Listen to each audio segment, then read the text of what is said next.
എല്ലാവർക്കും നമസ്കാരം. നമുക്ക് ഇന്ന് ചെറിയൊരു ബീൻസ് മെഴുക്ക് വരട്ടി ഉണ്ടാക്കാവേ. ബീൻസ് മെഴുക്ക് വരട്ടി എങ്ങനെയാണ് ഉണ്ടാക്കുന്നതെന്ന് അതെല്ലാവർക്കും അറിയാം. സാധാരണ രീതിയിൽ നമ്മൾ എങ്ങനെയാണ് ബീൻസ് സിമ്പിളായിട്ടുള്ള ഒരു രീതിയിലാണ് ഇന്ന് ഉണ്ടാക്കുന്നത്. അപ്പോൾ എണ്ണ ഒഴിച്ചിട്ടുണ്ട്, ചൂടായിട്ടുണ്ട്. നമുക്ക് എണ്ണ കടുകിട്ട് പൊട്ടിക്കാം. കടുകിട്ട് പൊട്ടിച്ചു. അതിനുശേഷം നമ്മൾ ബീൻസ് ഇതുപോലെ അരിഞ്ഞു വെച്ചിട്ടുണ്ട്. ഇതിൻ്റെ കൂടെ ബീൻസും ഉണ്ട്, പിന്നെ നമ്മൾ ചെറിയ ഉള്ളിയുണ്ട്, കുറച്ച് വെളുത്തുള്ളിയും കൂടി അരിഞ്ഞു വെച്ചിട്ടുണ്ട്. അപ്പം അതങ്ങ് ചേർക്കുവാണ്. കൊടുക്കാതെ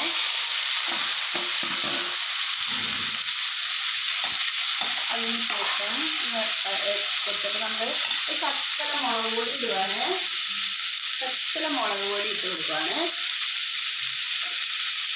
ഇത് വേണ്ട, കുറച്ച് മതിയാവും. നല്ല വെളിച്ചെണ്ണയിൽ ഇതിങ്ങനെ ഉണ്ടാക്കുമ്പോൾ നല്ലൊരു ടേസ്റ്റിയാണ്.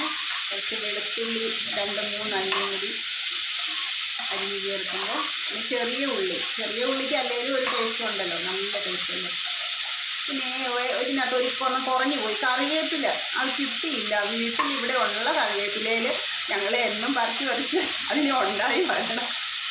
പിന്നെ അതുകൊണ്ട് കറിവേപ്പിലയും കൂടി ചേർക്കേണ്ടതാണ്. അതുകൊണ്ട് ഞാനത് എടുത്ത് പറഞ്ഞത് കേട്ടോ. അത് പക്ഷെ അത് കിട്ടാത്തത് കൊണ്ടാണ് ചേർക്കാത്തത്.